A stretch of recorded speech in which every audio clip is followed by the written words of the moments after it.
Morning, everybody. My name is Bob Mascari, and I am the Chief Assistant District Attorney of Madison County's District Attorney's Office. And I've been asked to talk to you just for a little while on criminal justice reform coming January 1st of 2020, both in the area of bail and in the area of discovery, because they really end up being related.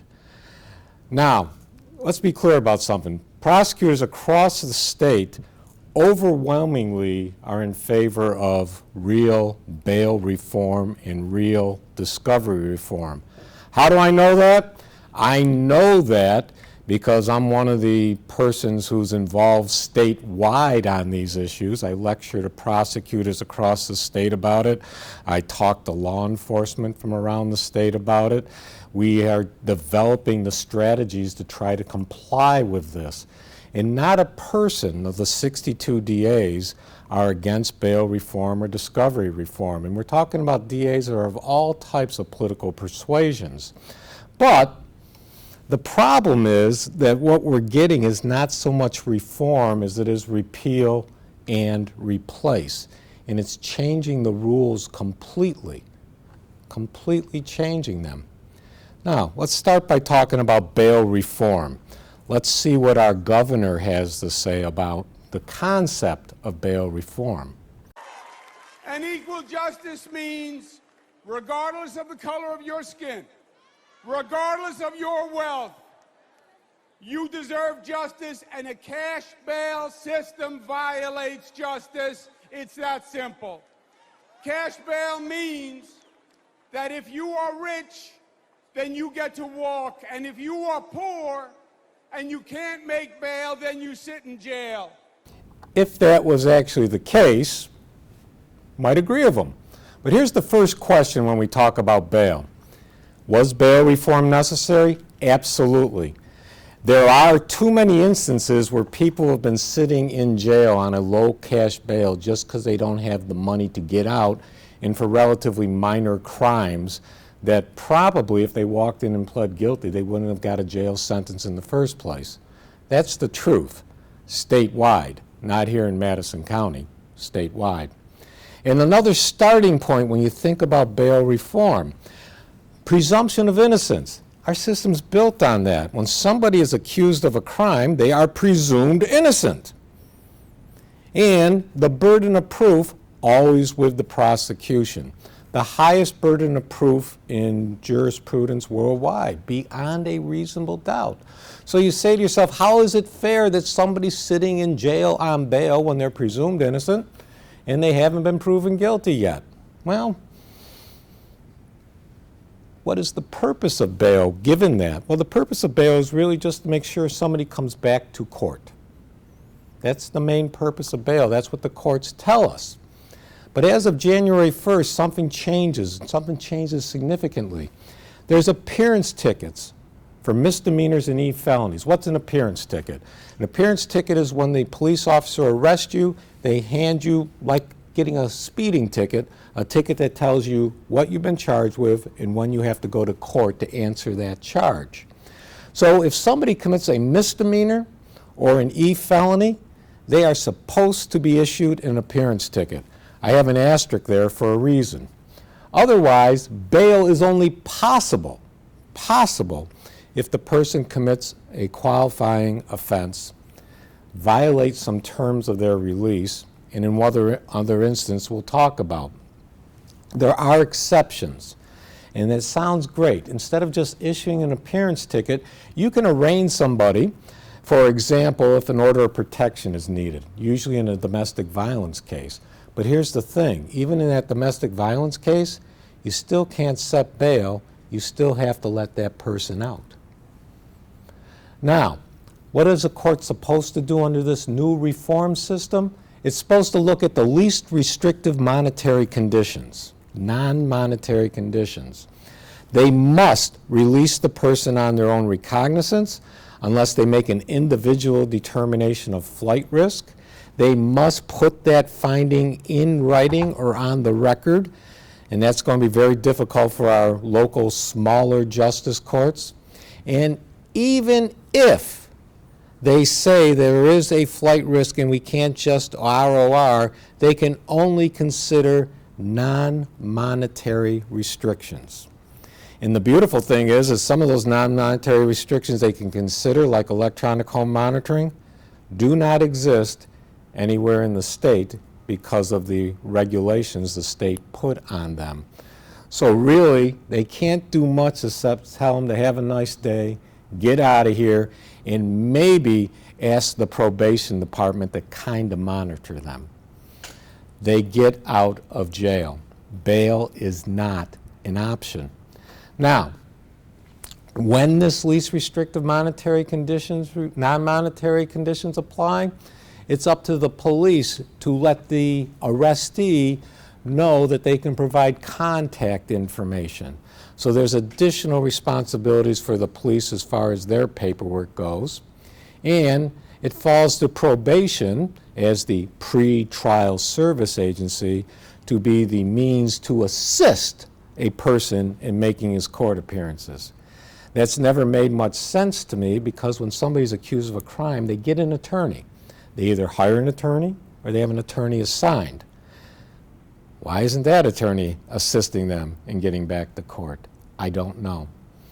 And when a warrant is issued, when somebody hasn't shown up, you can't actually issue a warrant for 48 hours after they failed to show up, which leads to the question, what do you do when you're in the middle of a trial? Do you send the jury home for 2 days? And when you do issue the warrant, does the trial stop? Nobody's completely figured that out. Now, let me give you a few examples where bail is not an option under our old laws. Not whether it should be set or not, but you can't set it. If you get drunk, you run somebody over, you kill them, you can't set bail. They have to be released. If somebody breaks into your home and commits whatever crime inside your home, otherwise in our state that's considered a violent felony, you can no longer set bail.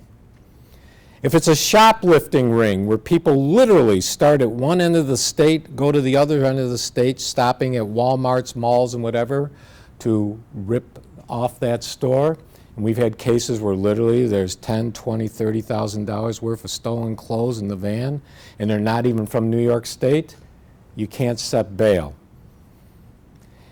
Domestic violence, the abuser, if they commit something that is not a felony, you can't set bail. You have to release them. And the only thing keeping them away from their victim is an order of protection, which, as the old saying goes, an order of protection never has stopped a bullet. You cannot set bail. The substance abusing defendant. So often we get a case where somebody is literally ripping off their family, and you know you have a problem that cannot be controlled when you start stealing from your mom, your dad, your brother, and sister. We have typically asked for some bail to be set so they can dry out, so we can get them into a treatment program. We can't set bail. The homeless defendant, and we do have some of those in Madison County. We last winter had somebody who literally died in a snowbank over in Chittenango. You can't set bail, even to get them off the street, and we do not have as adequate of social services protection for these people as we would like. We are powerless. When is bail possible? Only when it's a qualifying offense. Or if they've been let out on least restrictive non-monetary conditions and they violate that in some way, or if the defendant asks for bail. Literally, the only time that bail can be set if it's not a qualifying offense or they haven't violated their release conditions is if the defendant asks for it. Now, qualifying offenses are basically violent felonies, but they don't include somebody breaking into your house.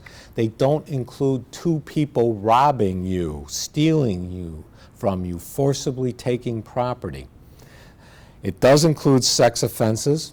It does include domestic violence, criminal contempt.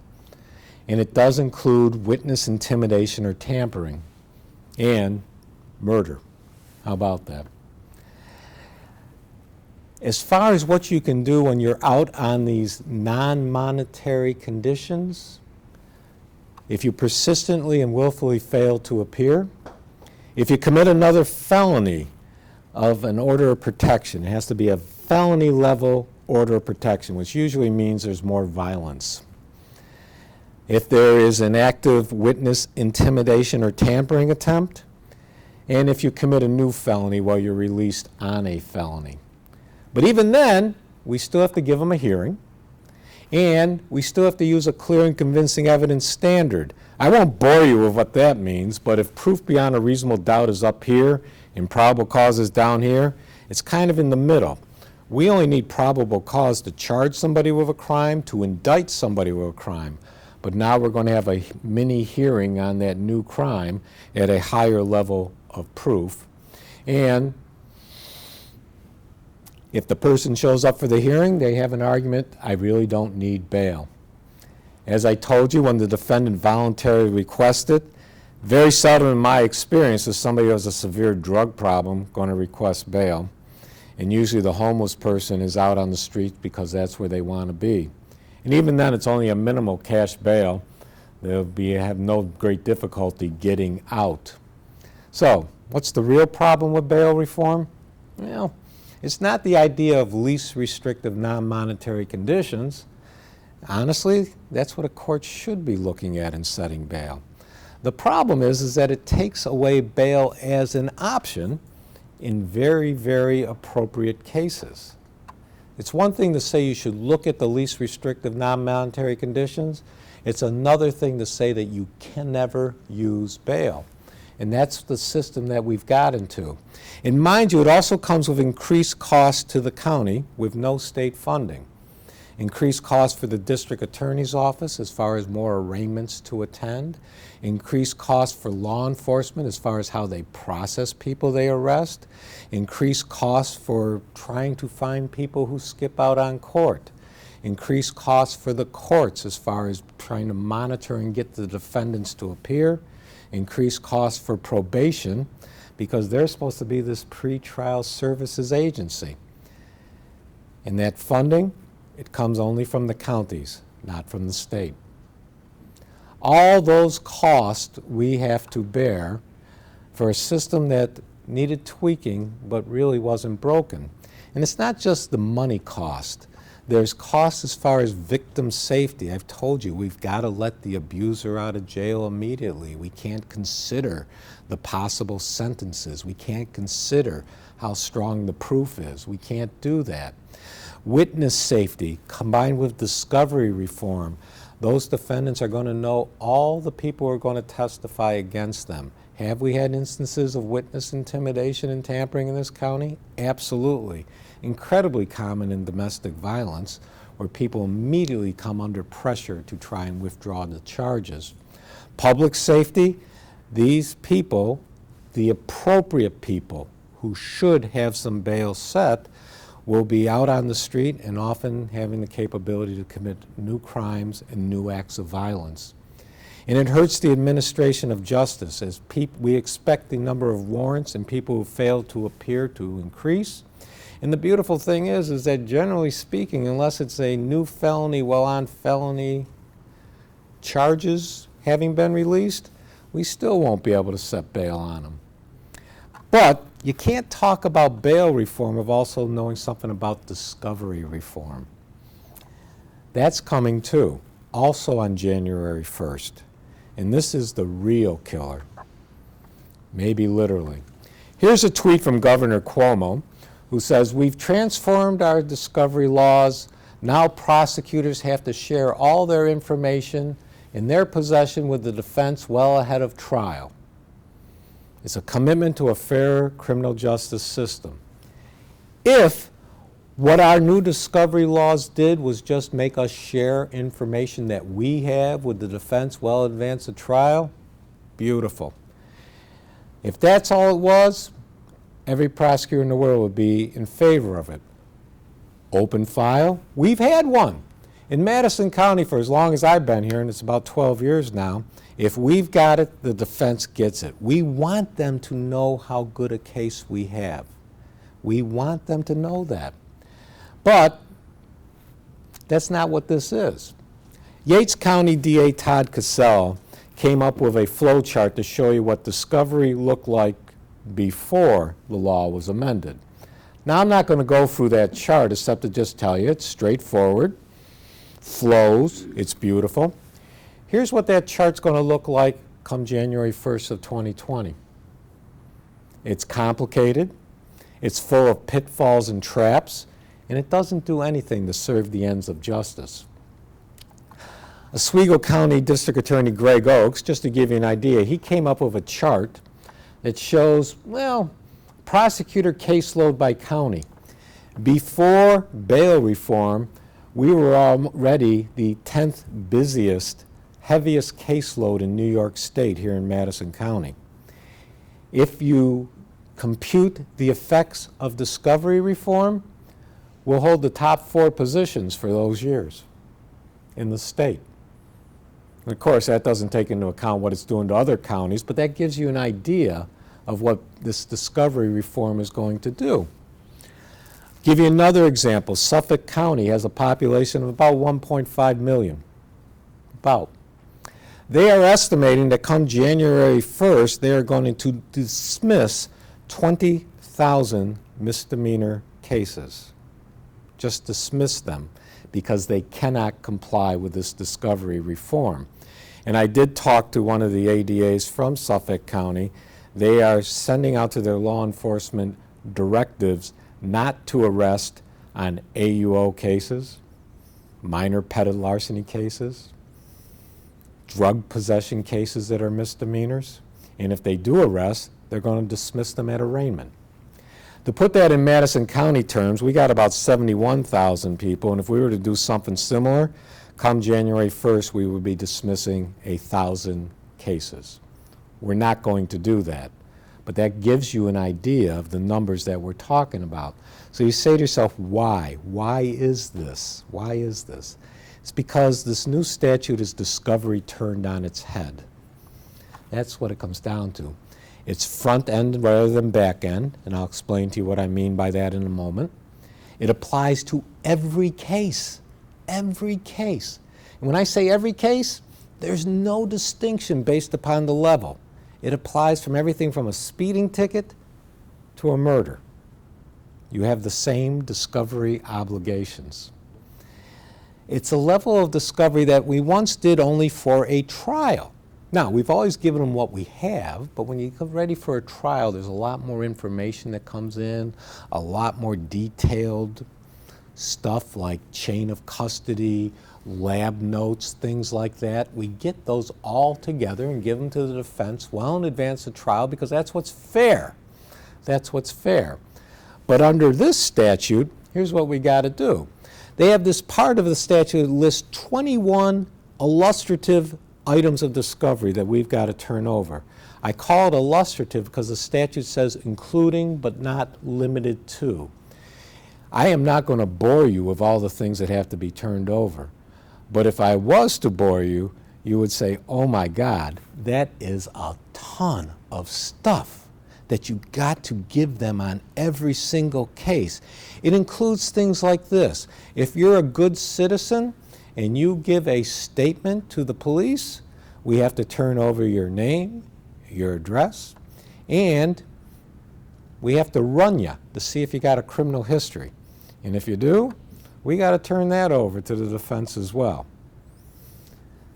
Just because you tried to do the right thing.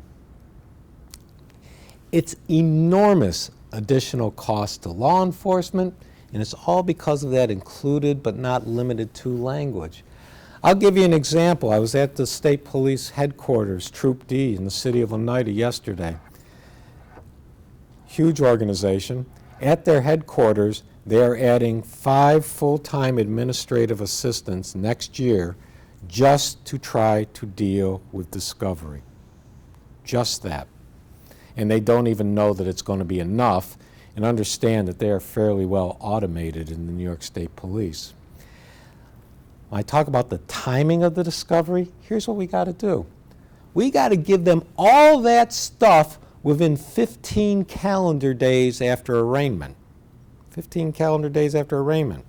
Let's put that back to the bail part. I told you that the majority of cases are going to be done with an appearance ticket. That appearance ticket has to be issued within 20 days of arrest. That means that by the 20th day, there has to be a court appearance wherever, be it Brookfield, be it the city of Oneida, be it the town of Sullivan. And that appearance, on that appearance ticket, starts that 15 calendar day clock running.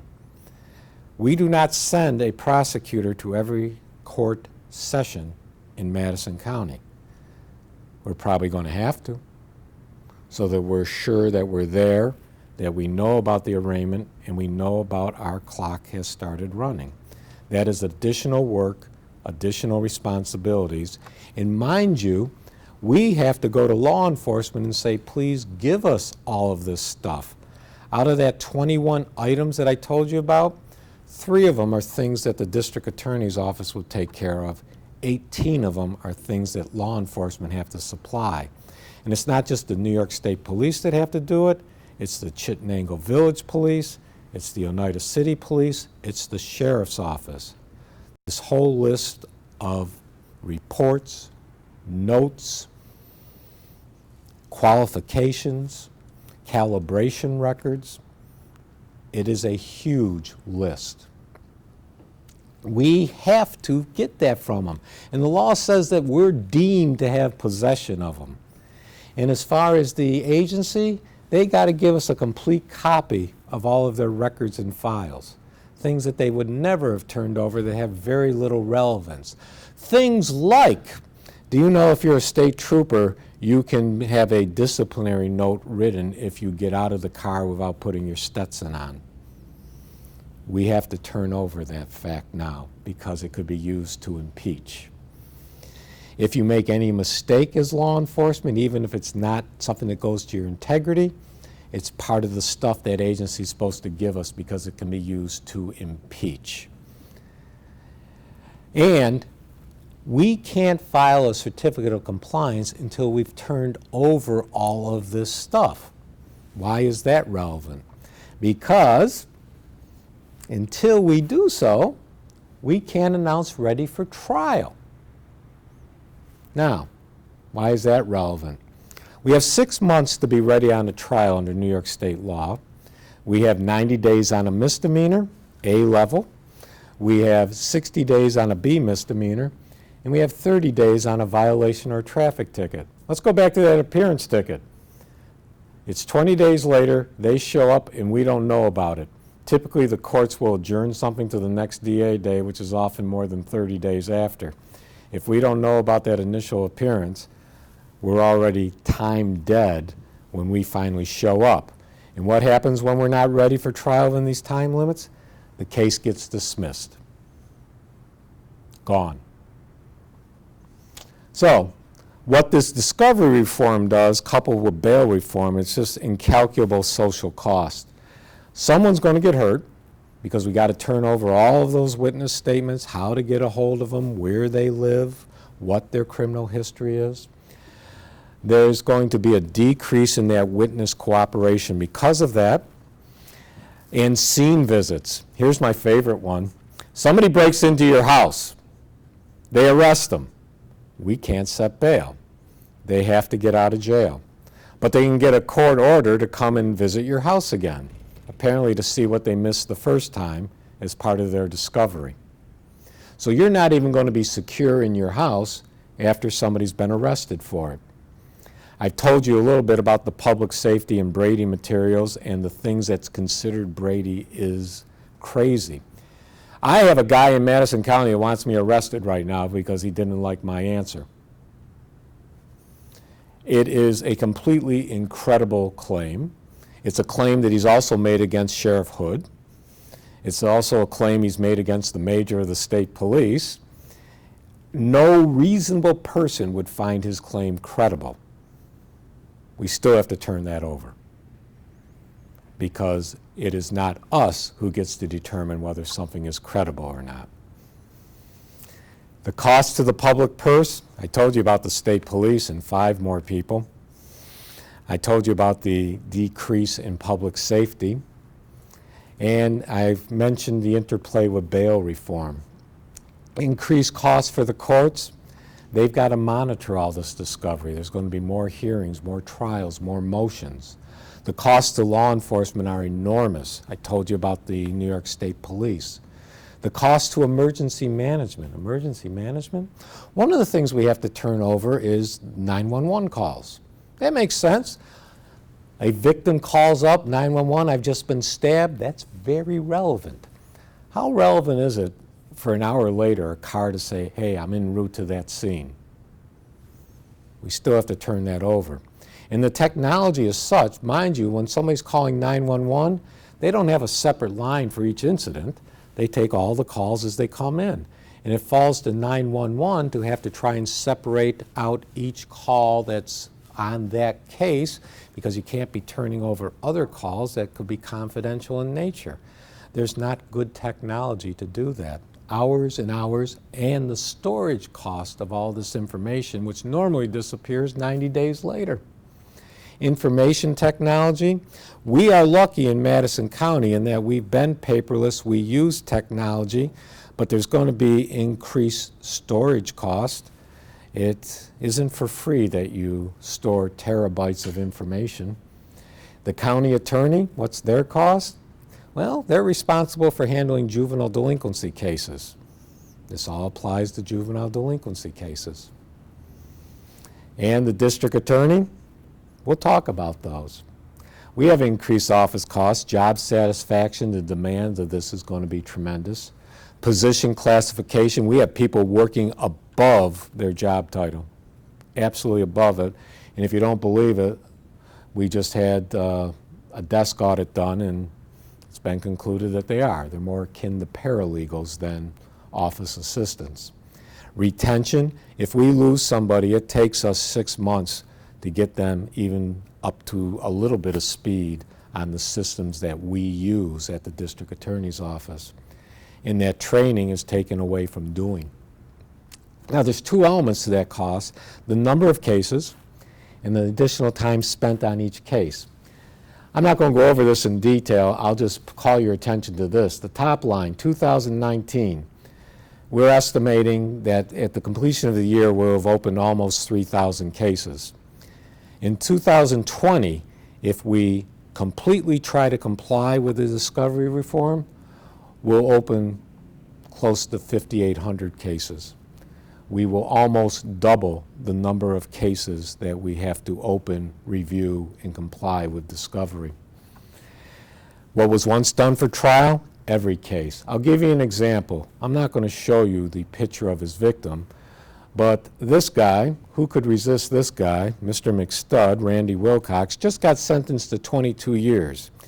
He did a little thing where he stabbed his then-girlfriend in the stomach, then stabbed her through the temple, which caused her to lose the vision in her eye.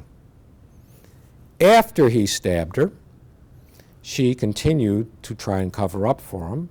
After he stabbed her, they got married. After they got married, he decided to nail her shut in their bedroom. No food, no water, no bathroom facilities, for 15 hours while he went out and visited his ex-fiancée. The state police spent an enormous amount of time, as did our office on this case, because it probably should have been a homicide. Thank God it wasn't. And it ended up being a 1.5 year investigation until she finally came around to telling the truth about what happened. Now, it took myself and my assistant, Mary Beth Albro, 2 full working weeks to compile the discovery on this case to turn it over to the defense. 2 weeks of us doing nothing but working on this case because a trial was coming. 2 weeks. We get maybe 12 trial weeks a year in Madison County.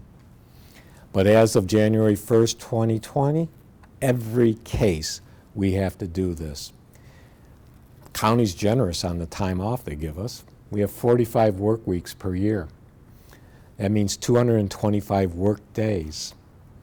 We're anticipating opening almost 400 felonies in 2019.